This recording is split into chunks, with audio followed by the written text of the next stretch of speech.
ದಿನದ ದೇವರ ವಾಕ್ಯ ದಾನಿಯೇಲನ ಪ್ರವಾದನೆ ಗ್ರಂಥ 6ನೇ ಅಧ್ಯಾಯ 28ನೇ ವಾಕ್ಯ. ಈ ದಾನಿಯೇಲನು ದಾರ್ಯಾಷನ ಆಳ್ವಿಕೆಯಲ್ಲಿಯೂ ಫರಾಸೇನಾದ ಕೊರೆಷನ ಆಳ್ವಿಕೆಯಲ್ಲಿಯೂ ಅಭಿವೃದ್ಧಿಯಾಗಿ ಬಾಳಿದನು.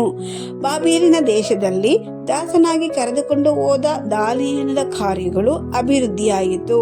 ಅದಕ್ಕೆ ಕಾರಣವು ದಾನಿಯೇಲನೊಂದಿಗೆ ಕರ್ತನು ಇದ್ದನು. ಅದು ಮಾತ್ರವಲ್ಲ, ದಾನಿಯೇಲನು ದೇವರಿಗಾಗಿ ಭಕ್ತಿಯಿಂದಲೂ ವೈರಾಗ್ಯದಿಂದಲೂ ಇದ್ದನು. ಕಷ್ಟಗಳನ್ನು ಅನುಭವಿಸುತ್ತಿರುವಾಗಲೂ ಸಹ ಅವನು ದೇವರೊಂದಿಗೆ ಇದ್ದಂತಹ ಮನುಷ್ಯನಾಗಿದ್ದನು. ಪ್ರಿಯರೇ, ದೇವರಿಗಾಗಿ ವೈರಾಗ್ಯವಾಗಿ ತನ್ನನ್ನು ಅಶುದ್ಧ ಮಾಡಿಕೊಳ್ಳದಂತೆ ಕಾಪಾಡಿಕೊಂಡು ದಾವೀದನ ಬಾಳು ಅಭಿವೃದ್ಧಿಯಾಗಿಯೇ ಇತ್ತು. ದೇವರೊಂದಿಗೆ ಪ್ರಾರ್ಥನೆ ಜೀವಿತದಲ್ಲಿ ಅನ್ಯೋನ್ಯತೆಯಿಂದಾಗಿ ಇದ್ದಂತಹ ದಾನಿಯೇಲನ ಬಾಳು ಅಭಿವೃದ್ಧಿಯಾಗಿ ಇತ್ತು.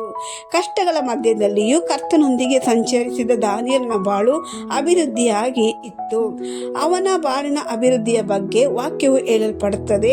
ದಾರ್ಯಾಷನ ಆಳ್ವಿಕೆಯಲ್ಲೂ ಮಾತ್ರವಲ್ಲ, ಅದಾದ ಮೇಲೆ ಬಂದಂತಹ ಕೊರೆಷನ ಆಳ್ವಿಕೆಯಲ್ಲೂ ಸಹ ಅವನ ಕಾರ್ಯಗಳಲ್ಲಿಯೂ ಅಭಿವೃದ್ಧಿಯಾಗಿ ಬಾಳಿದನು ಎಂದು. ಈ ದಿನ ನಮ್ಮ ಎಲ್ಲ ಕಾರ್ಯಗಳಲ್ಲೂ ನಾವು ಅಭಿವೃದ್ಧಿಯಾಗಿ ಇರಬೇಕಾ?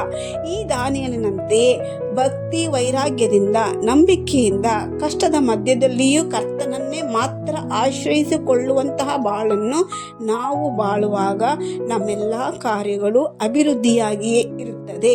ಅದು ಮಾತ್ರವಲ್ಲ, ಅವರ ಕಾರ್ಯಗಳು ಅಭಿವೃದ್ಧಿಯಾಗಿ ಬಾಳಿದನು ಎಂದು ಓದಿದ ವಾಕ್ಯದ ಹಿಂದೆ ಸಿಂಹಗಳ ಗವಿಯಲ್ಲಿ ಇದ್ದನು ಎಂದು ನಾವು ನೋಡುತ್ತೇವೆ. ಈ ದಿನ ನಮ್ಮ ಬಾಳಿನಲ್ಲಿ ಸಿಂಹಗಳ ಗವಿಯಲ್ಲಿ ಇರುವಂತಹ ಅನೇಕ ಪರಿಸ್ಥಿತಿಗಳು ನಮ್ಮನ್ನು ಕುಗ್ಗಿಸಬಹುದು. ನಮ್ಮ ಬಾಳಿನಲ್ಲಿ ಅದು ಸವಾಲಾಗಿ ಇರಬಹುದು. ಆ ರೀತಿಯಾದ ಸವಾಲುಗಳೊಂದಿಗೆ ನಾವು ಹಾದು ಹೋಗುವಾಗಲೇ ದೇವರು ತನ್ನ ಮಕ್ಕಳಲ್ಲಿರುವ ಸವಾಲುಗಳಲ್ಲಿ ಕಾರ್ಯಗಳಲ್ಲಿ ಕರ್ತನು ಅಭಿವೃದ್ಧಿಯನ್ನು ಉಂಟು ಮಾಡುತ್ತಾರೆ. ಬೆಂಕಿಯಿಂದ ಚಿನ್ನವನ್ನು ಶೋಧಿಸಲ್ಪಡುತ್ತದೆ ಎಂದು ವಾಕ್ಯವು ಹೇಳಲ್ಪಡುತ್ತದೆ. ಎಷ್ಟು ಹೆಚ್ಚಾಗಿ ಅದು ಬೆಂಕಿಯಿಂದ ಸುಡಲ್ಪಡುತ್ತದೋ ಅಷ್ಟು ಹೆಚ್ಚಾಗಿ ಅದು ಒಳೆಯುತ್ತದೆ. ಪ್ರಿಯರೇ, ಈ ವಾಕ್ಯವನ್ನು ಕೇಳುತ್ತಿರುವ ನಿಮ್ಮ ಬಾಳಿನಲ್ಲಿಯೂ ಸಹ ನಂಬಿಕೆಯ ಬಾಳಿನಲ್ಲಿ, ನಿಮ್ಮ ಕುಟುಂಬ ಎಂಬ ಬಾಳಿನಲ್ಲಿ, ನಿಮ್ಮ ಸೇವೆ ಎಂಬ ಬಾಳಿನಲ್ಲಿ ಒಂದು ವೇಳೆ ಸಿಂಹದ ಗುಹೆಯಲ್ಲಿ ಇದ್ದಂತಹ ಅನುಭವ ಇರುವುದೇ ಆದರೆ ಅದಕ್ಕಾಗಿ ನೀವು ಸೋತು ಹೋಗದಿರಿ.